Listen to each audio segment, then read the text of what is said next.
Hi there, I'm Carrie, owner of Carrie Fit and inventor of the ABC method for core stability and diastasis recti recovery. Today we're going to talk about mom posture, what could have happened and creating a different sort of posture for you, why that's important, and then what to do about it next. So let's get started.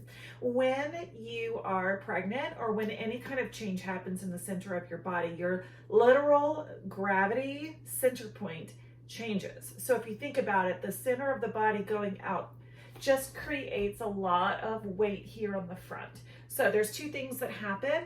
Either you start leaning back to control that center of gravity, or you start leaning into it this way with a forward rolled shoulder and an anterior pelvic tilt. So either of those things creates then a habit, a musculoskeletal habit that your body doesn't just snap out of, right? It happened over a period of time. And then after your pregnancy, you're probably just stuck in that mode. And some muscles might be sort of inflexible or have lost strength. Okay, so let's talk about the first one. What if you're stuck here? What if you're stuck leaning back? You're probably going to find that you have a lower back issue. Maybe your shoulders feel pinched and you have this sticking out sort of belly thing. Okay, so if this is you and you find yourself and your head's probably forward because then you're trying to counterbalance. If you're stuck here, then your first inclination is to stretch out your spine in both directions. So up through the back top of your head and down through the base of your spine.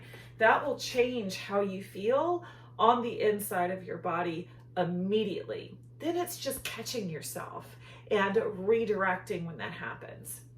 Now, if this is your mom posture with the anterior pelvic tilt, the forward rolled shoulder and the forward head, what can be happening here is a shortened psoas, which is the muscle that connects your thighs to your pelvis, which then creates a lower back issue, as well as craning in the lower back, so more of a lower back issue.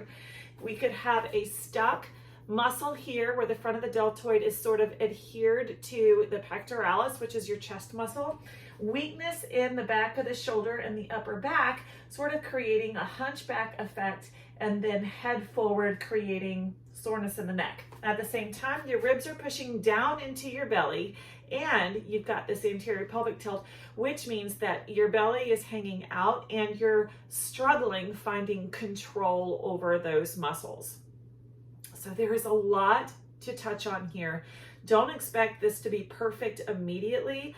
It's going to take a little bit of focus every day and redirecting yourself. So the first thing you want to do is take those shoulders and roll them down and back and point your palms forward. So that will sort of help you start to open this chest here. A big part is going to be shoulder and pectoralis flexibility, and I'm going to show you a quick stretch here in just a minute. Then for this shortened piece right here, you're going to want to really start lengthening out the fronts of your thighs while lengthening out the lower part of your spine. So it's like you've got a weight there on the bottom of your spine that's pressing straight down, and you're really trying to stretch and open the front of your pelvis. That's going to require a stretch as well, and I'll show you that one in a minute as well. Then we're going to want to really talk about and work on the flexibility and strength back here in your shoulder and your upper back.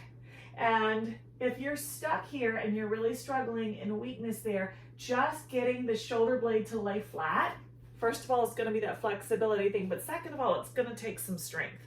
Okay, so let's do what I call the standing 100. If you've ever done a Pilates class, you've done this exercise lying on the floor, but it's really super effective standing up as well, as long as you do it with proper alignment. So put your feet right underneath your hip bones with your big toes pointed forward, spread your toes out nice and strong through your thighs.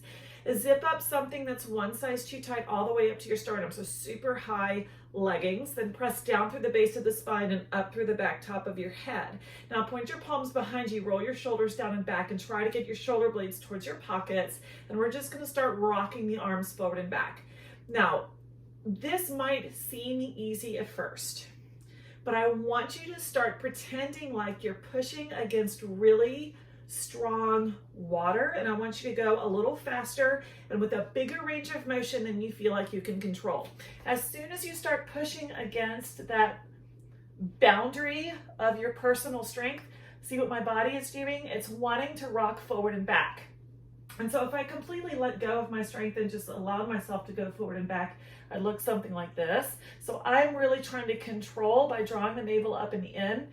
And here, I'm trying to stay as centered as possible. So this is helping you redirect that center point of gravity as well as work on flexibility and strengthen that muscle. Then we want to incorporate breathing. If you didn't watch my video on diaphragmatic breathing, go back after this one and review that, okay? So in the 100, you breathe in for 5, breathe out for 5. So breathe in, 2, 3, 4, 5, out, 2, 3, 4, 5. In, 2, 3, 4, 5, out, 2, 3. Keep those shoulder blades down and towards your pockets with lots of space for your neck. Press up through the back top of your head. Keep the belly button and the tissue deeper than the belly button, drawing up towards the spine. Center yourself as much as possible. Put your weight in the 4 corners of your feet. Keep stretching through that spine. Keep pumping harder than you think you can through your arms. And out, 2, 3, 4, 5. In, 2, 3, 4, 5. Out, where are we? Are we at like 8, 2, 3, 4, 5. Out, 2, 3, 4, 5. 9, 2, 3, 4, 5. Out, 2, 3, 4, 5. One more, 2, 3, 4, 5. Out, 2, 3, 4, 5. Relax. Deep breath. Exhale it out. Okay, let's work on this piece here. So we've got tightness here. We want to open the front of the shoulder. So what you'll do is you'll try to keep this down and back and just start opening and pressing your back of your hand back towards the back part of your body. While you do that, don't pop the shoulder forward. Keep the shoulder down and back, shoulder blade towards your pockets. And then as you gain flexibility there, you can do this with assistance of a wall or something steady and strong. Just make sure you don't allow that shoulder to pop forward. Keep the shoulder blade down and back. Give yourself a couple of minutes on each side there to help with that flexibility. And then we want flexibility here in the front of the thigh to address the anterior pelvic tilt. So to do that, let's go into a lunge. Find a lunge that works for you and start by using something for your hands. So for me, I've got a sofa right here. I'm going to bring one leg behind me and I'm going to press back through this back leg. So what I'm trying to do is get length here in the front of my thigh. I don't want to hunch over like this. So make sure that your spine is straight. You're able to press through that back heel forward through the front knee. And this leg can get really super straight. And the lower back can be really long and super straight too. As you gain flexibility here, you'll be able to move your hands lower, and you can always use the miracle called yoga blocks, right? So you can be here, or you can flatten them out if you can go a little bit deeper. Hands can end up on the floor as you gain more flexibility, but just make sure that you're not trying to push yourself into the piece without getting this nice and straight and long and pushing through that back heel. Those are my tips for you today. It takes time. Be super patient with yourself. Do a little bit every day. It's going to make a big difference in how you look, how you feel, how you work out, and then let me know how you're doing.